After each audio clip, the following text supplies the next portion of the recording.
It is my privilege and joy that we can continue our study about the least of these. We have today the subtitle, The Cry of the Prophets. We have seen in our last lecture that there is a cry for righteousness in the Psalms and in the Proverbs. But it's not only there. This cry is the cry of mankind still since he fell into the deception of sin. This is the cry through all the world also today, the cry for righteousness. But how can this cry be accomplished? So let us see and understand again that the suffering and the misery in this world is caused by a belief of a man that he thinks he's God, and he uses all resources that God has put to our disposition for himself, not for the purpose he was made for. This is the cause for disease, the cause for poorness, for death, the cause for strife and conflicts, the cause for the destruction of nature and this earth. So this one cause is that what brings all that suffering in this world.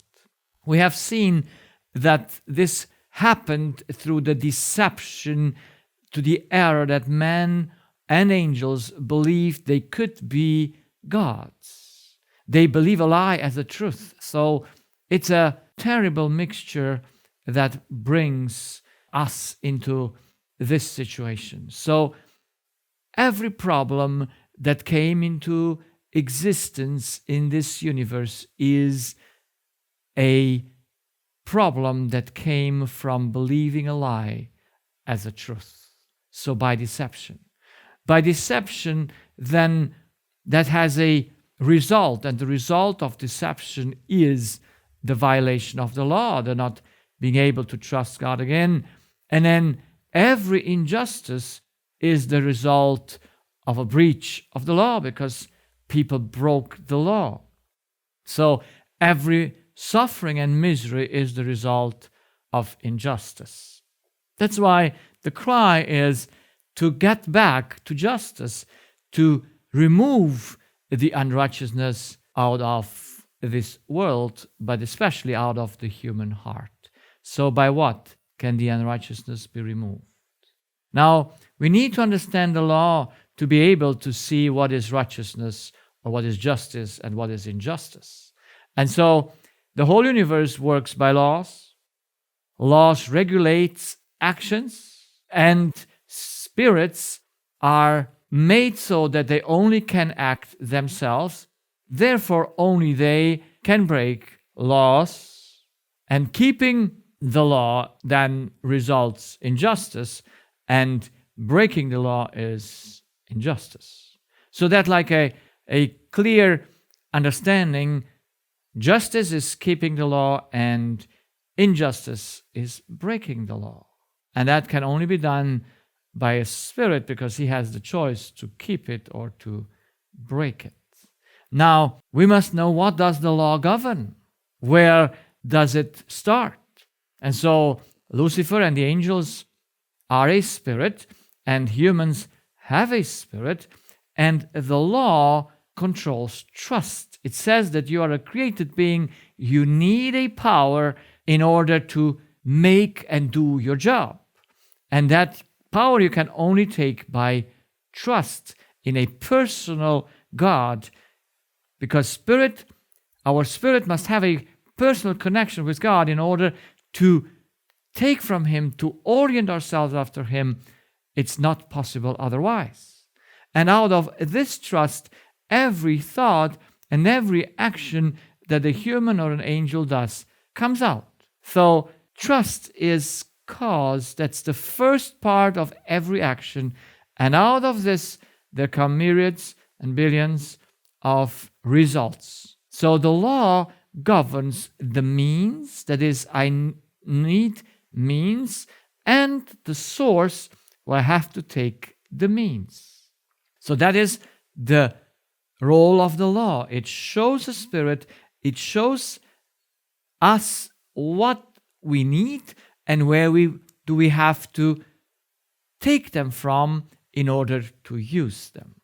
So in this way, love is our need, and the law says that everybody must take this, but it's not for himself. It has to be put into action.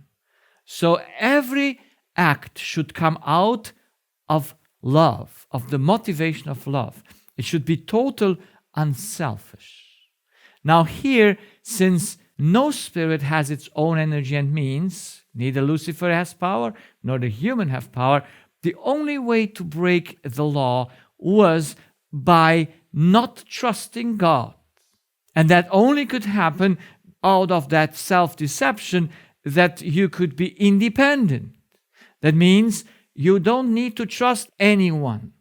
This is the fundamental lie of all lies, that you might believe that you are spiritually independent. And that belief comes from the idea that you're a God, that you can live out of yourself. While in reality, he and no spirit can live out of himself. He must trust, but now he does not trust a personal God anymore. He now trusts in the means and in that what God created. So he trusts in himself. That is the trust in a creation of God, in a property of God.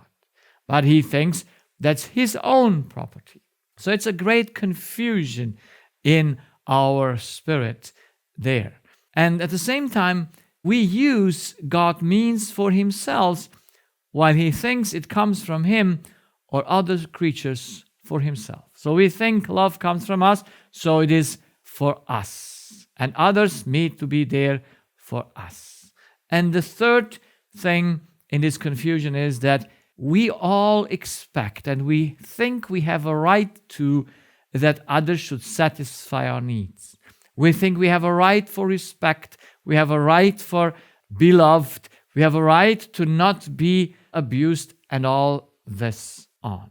So that's what we think in reality. We think we don't need to take, and that is the result of self-deception.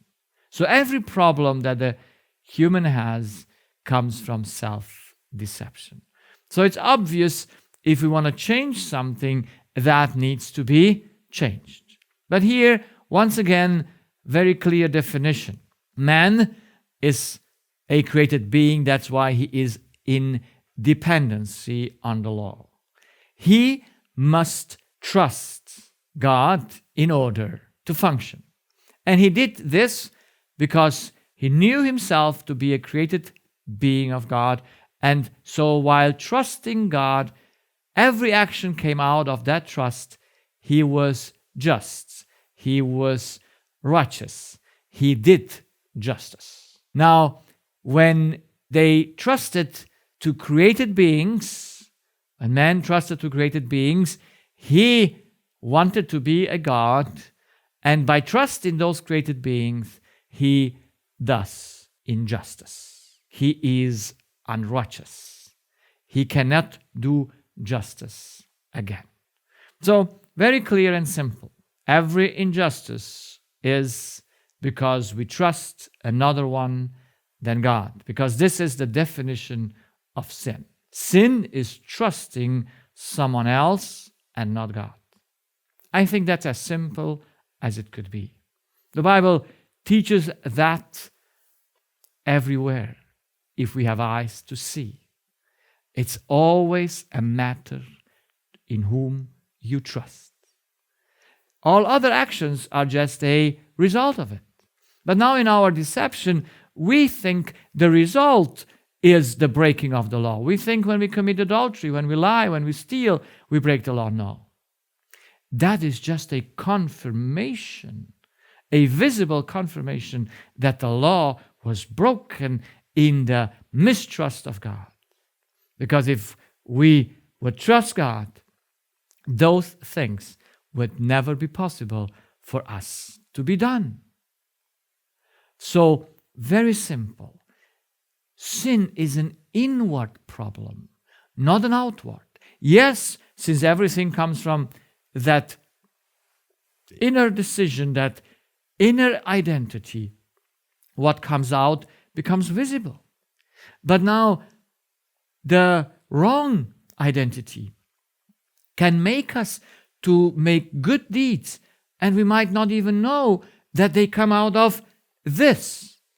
But everything that comes out of this comes through trust in creation, so it can never be justice. It can only be injustice, even though it looks like you give your life or you give your means. The Apostle Paul says in 1 Corinthians 13, if you give everything you have and it does not come out of love, that can only come out of taking that love from God, from trusting God, it's worth nothing. If you know the whole Bible by heart, if you have a faith that does miracle, it won't help anything. Because it must be done out of love. It must be done out of trust in God. And a wrong identity cannot trust God. Only the right one can trust God.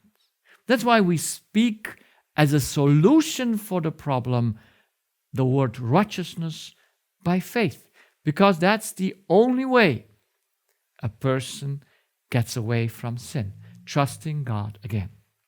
But now, since we are living in this great deception, only through difficulties, only through pain, only through difficult things, God can show us to whom we are bound to. So here, repeating that idea once again, a created being can trust only God. That's the lawful binding.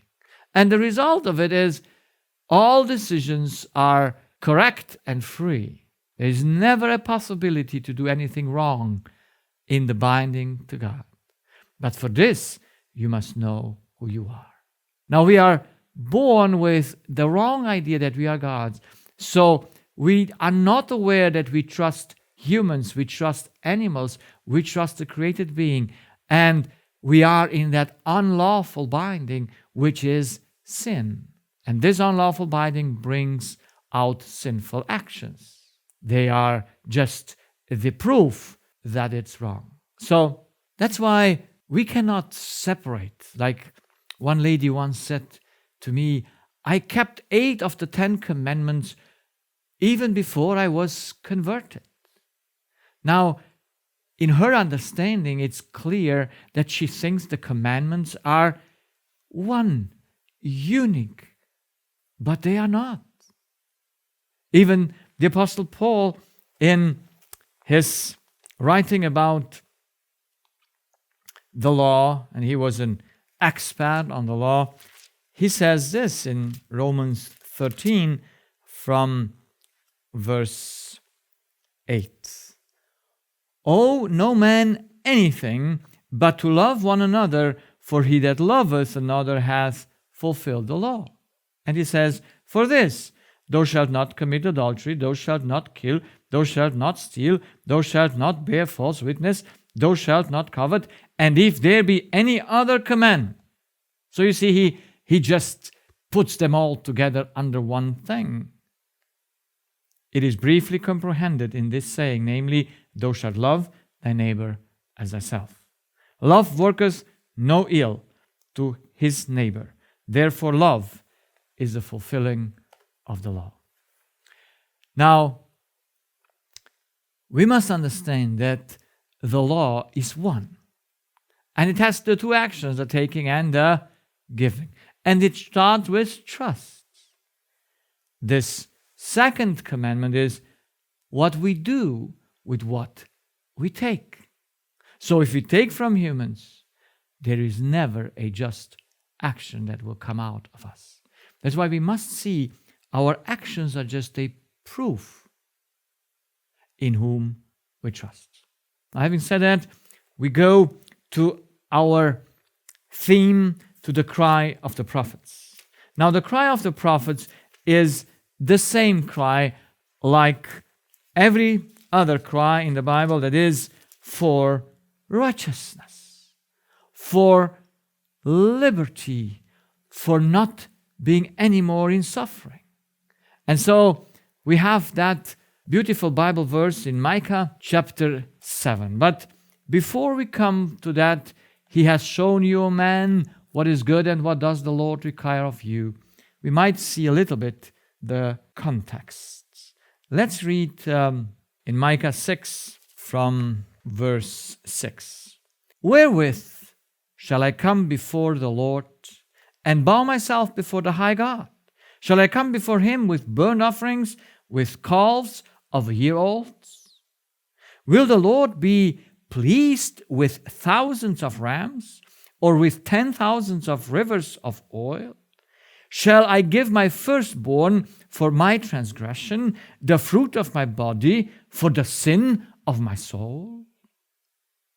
That's a cry. How can I become righteous? How can I come before God and be a righteous person? And that He says, He hath show thee, O man, what is good, and what does the Lord require of thee. So what is it? Do justly. And to do justly is to keep the law. We have seen that. And Luther translates, instead of do justly, word by word, it says there, you have to keep the word of God. And if well understood that the word of God is the law, then the translation to keep God's word is correct. But we must know what is the word. So whenever the Bible, in a very clear way, emphasizes the word, it is the law. It's those 10 words that God has spoken. So to do justly, it's only possible when you trust God. And then it says, you have to do justly, to love mercy. That is, to love thy neighbor as thyself, to give to those in need, but to everyone you give the love. And to walk humbly with thy God. So, are we aware that these are 3 things that can only be accomplished in a being that is newborn? And not newborn, it's born from above. It must have the right motivation. It must have in the heart the right will. Then you can do justly and keep the law. But if you are in your selfish deception, if you don't know who you are, then to hear these words, they will condemn you because you cannot do them. Out of that wrong well, no one can do justly, because the idea I am God, I am independent, doesn't allow one to trust God. So there must be a birth from above. There must be put in us a new wellspring for our thoughts. That's a new identity. If you say to one that is born as a God and he thinks he's a God, do justly, he will keep the law exactly like Paul and the Pharisees in the time of Jesus. They will go with the letter. Like this lady said, I kept 8 of them. Now if you keep 8 of them, you kept none of them. There is one law. And if we don't understand that, then of course we are very confused. But we don't understand it because our identity is wrong. So I believe I am a God. And if I'm a God, I do justly out of myself. I can never keep the law, but I think I have to keep it, so I keep it by actions, by outward things. And Paul said, I was righteous according to the letter of the law. But he was lost completely, like Nicodemus and other people that were good outside, but they did and act everything out of the wrong identity, without trusting God. Now Jesus tells it. I have so many, we don't have the time, and we jump now from prophets and come into the New Testament, that we want to see it's always the same and the same issue about what it is there. And we find in John chapter 4,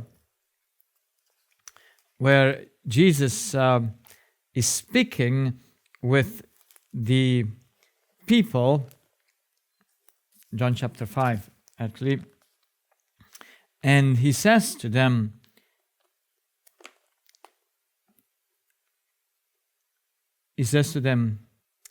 verse 39, "Ye search the scriptures, for in them ye think ye have eternal life, and they are they which testify of me. And ye will not come to me that you might have life.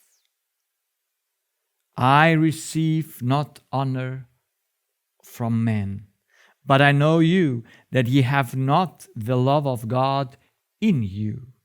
I am come in my Father's name, and ye receive me not. If another shall come in his own name, ye will receive him. How can ye believe, which receive honor of one of another, and seek not the honor that cometh from God only?" So, is it clear? There is no other way. To receive honor, to want to have honor from man, is dependency on man, is trusting man. And Jesus says, I do not trust man. I honor my Father. I only take from my Father. I don't need. But you cannot believe. You cannot trust God as long as you want something from another one to give you honor. So I hope we understand the principle behind it. Because what I want to share is to understand the principle. It's not possible as long as we are in this nature that we are born with to ever keep that what God requires from us. We must become with the right identity. We must become seeing in order to not fall. So a person that knows who he is, loves mercy because the love of God is now in them. They take it from him. Like Jesus says here, you don't have the love of God because you're not connected to him. You're connected to humans. You cannot have them. So this is the result. And what I want to say very clear, you can never have love as an output if you do not keep the law. That means you trust God. It's never possible. That's why Paul says the fulfilling of the law is love. So you see, the requirements of God is one and the same. It's do justly, that is, trust me, and then all actions come out just, and love is there. But out of your nature, out of that nature you're born, it's never possible. And then walk humbly is you know who you are. You see, when Jesus called, and we go again into the New Testament, I cannot separate them because it's the same message. In Matthew chapter 11, our Redeemer gives a call. And his call is to all those that are in suffering. He says here, "Come unto me, all ye that labor and are heavy laden, and I will give you rest. Take my yoke upon you, and learn of me, for I am meek and lowly in heart, and ye shall find rest unto your souls. For my yoke is easy, and my burden is light." So what is the yoke of Christ? What is that makes one to be meek and lowly in heart? It is the realization of who you are. But how can you come to that if you cannot keep the law? If you don't know who you are? So that's why you need to be born from above in order to be humbly. So Jesus calls them and says, live like me. Trust the Father like me. Do the same things. I give you a new commandment. It's not a new commandment. It's the same. The only thing that is new is that I gave you an example to do it like me. Love the others like I showed you to love. That's the new commandment. It's not a new commandment. It can never be a new commandment. It's just that he gives himself as an example and says, look to this like this. See the law from a new perspective, from the perspective I have lived it. That's what he says when he says a new commandment. It is because there's no possibility to be a new commandment. But people, when they read, they don't understand because we don't have the insight to see what is meant by new. Just see it from the perspective that now you have seen it. And that's a new perspective. You now see visible how love is. So Jesus walked humbly. And if everyone would take the yoke, which is nothing else than the law, who would know they would love mercy and walk humbly. And what would be the result? Peace in the heart, like Jesus had peace and rest. But if you are here, you can never walk humbly with God. You will always be in a problem. Now, I would like to see at the end also one of those Bible verses that the prophets describe, which is written also for our time. That's Isaiah 58. And I read Isaiah 58 because it's exactly what we need to understand. We will see it's the same cry like Micah. It's the same cry like Jesus, come unto me, all you that labor. It's the same cry like Paul that says, you should owe no one anything but to love them, because love is the fulfilling of the law, and you can do that only if you trust God. That's why he speaks about faith, all his epistles. And so Isaiah, the prophet, says this, 58, from verse 1. Cry aloud, spare not, lift up thy voice like a trumpet, and show my people their transgression, and the house of Jacob their sins. What is it? Yet they seek me daily, and delight to know my ways, as a nation that did righteousness. Did they do righteousness? No.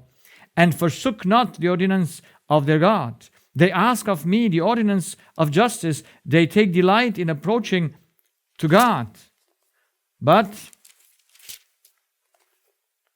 wherefore have we fasted, say they, and thou seest not? Wherefore have we afflicted our soul, and thou takest no knowledge?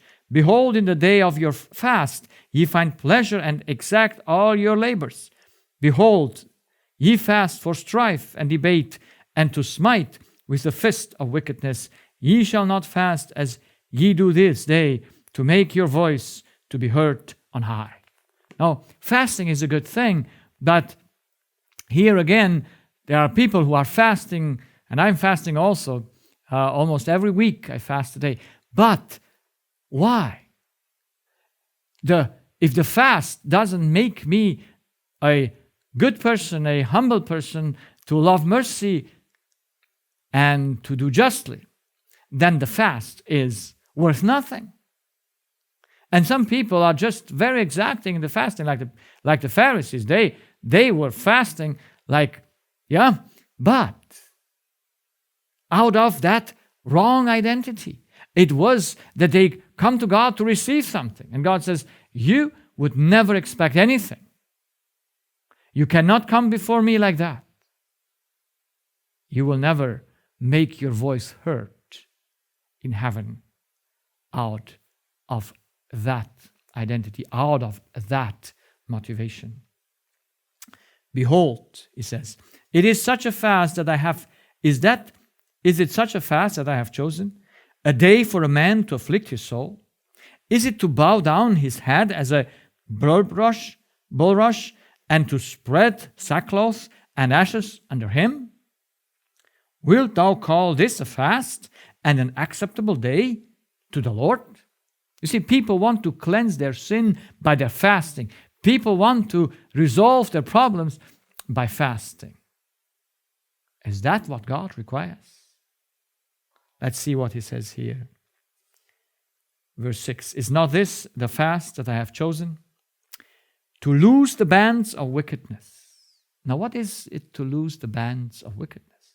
You see, the only way that we can bind ourselves to any other person is through trust.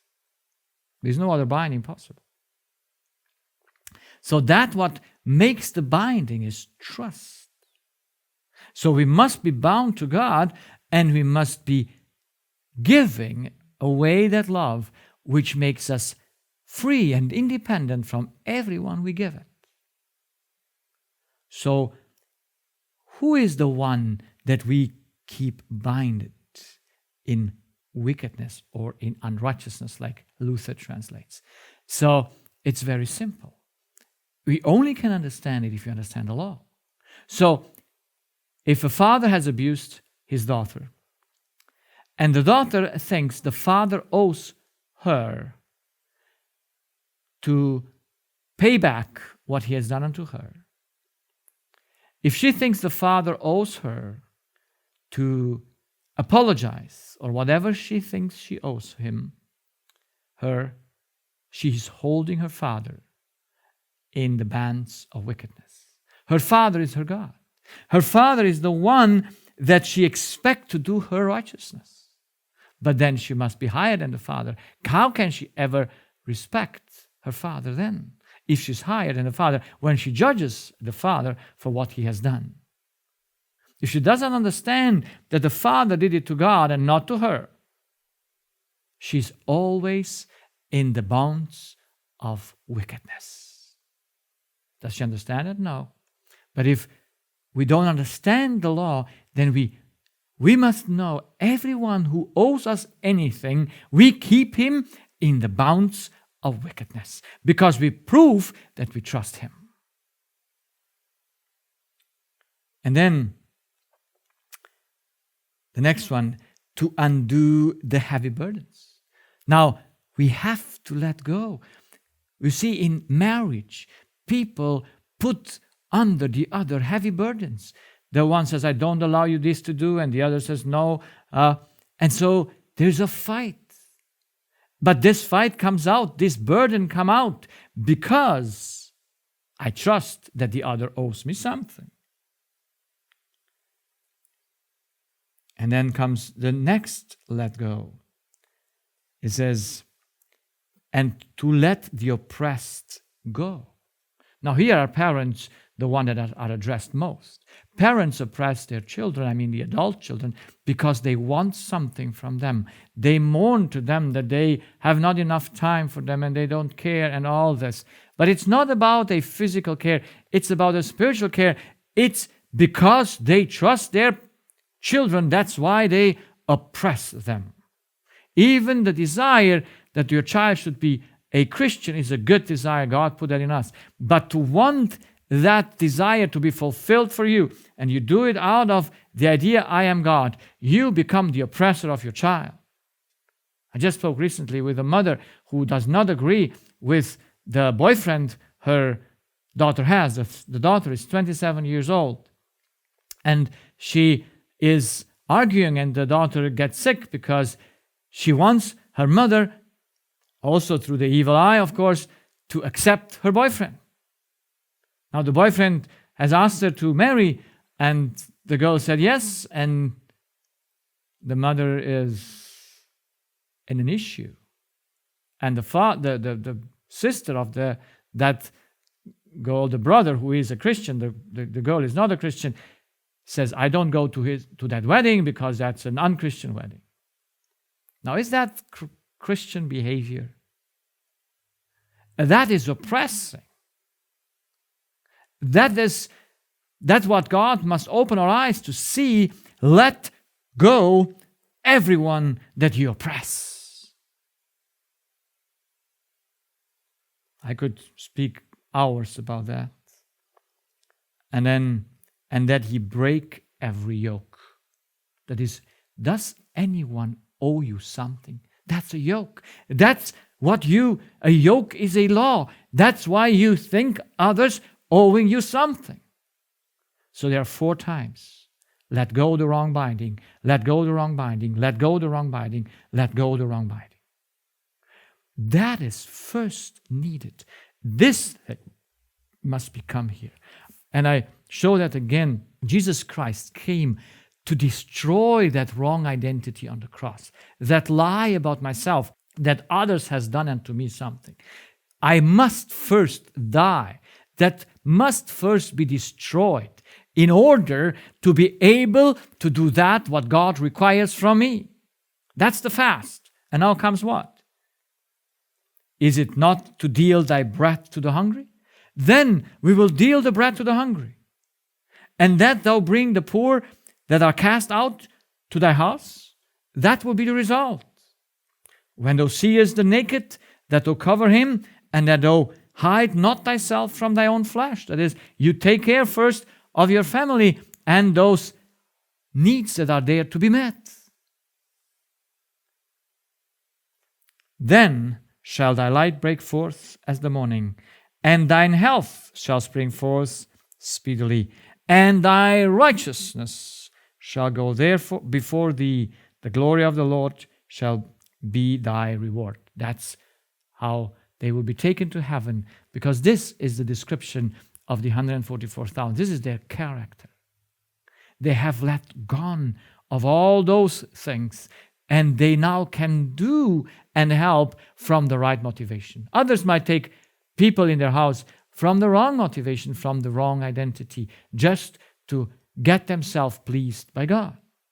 But that will avail them in the day of judgment nothing. And it won't also not make us healthy. You see, health is connected directly to whom we are bound, in whom we trust. And I'm so happy that God helped me to understand that health is the result of trusting the wrong source. That's basically what it is. It's the unrighteousness. It's that I break the law to trust that I can only trust God, because the law does not allow any other trust than God, because no one has the means that I need there. I want to finish, even though the time has gone, with another word of the Psalms. We are still there, and in chapter 51, David explains his great needs of his sin, and he wants to be purged, because he says, "Behold, I was shapen in iniquity, and in sin did my mother conceive me." Now, that's what we must understand. We inherit, not sin, we inherit a false identity that does not allow us to do righteousness. I mean, we can never keep the law under these circumstances. We can never trust God. And so he says, I know why I did this. I am bound to this wrong identity. And he says, make me, purge me, make me again. And he says in verse 10, create in me a clean heart. Now, identity is in the midst of the heart. It's the bottom of the heart. We need to have that new identity, O God, and renew a right spirit within me. And then he says, verse 16, for thou desirest not sacrifice, else would I give it. Thou delightest not in burnt offering. You see, people would like to give sacrifice and all this, but God says no. The sacrifice of God are a broken spirit. And what is a broken spirit? Understanding that you're not a God. That wrong identity must be broken on the cross. It's not the truth. It's not me that needs to be broken. I hope so. We understand. It's that wrong identity. It's that those chains must be broken that forces me to do things that I don't want to do. So that the sacrifice of God are a broken spirit, a broken and contrite heart, O God, thou wilt not despise. So let us remember, righteousness can only be achieved. We can only become righteous. We can only fulfill the cry of the prophets if our heart is changed. If there is another identity than the one that we were born with. We were born with this false identity that we inherited from Adam, but we must be reborn. We must be born from above with a new identity, with knowing who we are. We must know the truth about ourselves. And that will change and make us able to fulfill the requirements of God. Because only out of the right identity you can trust God. That is, you can do justly. Only out of this identity you can love mercy. And out of this identity, you're a humble person and not a proud person. We have not yet finished this study about righteousness, but we will go step to step in the next hours to go deeper and deeper, understanding that what is the cry, not of the prophets, but the cry of God, to do us and bring us back as this again in a just state where we can act justly, love mercy, and walk humbly with our God. Amen.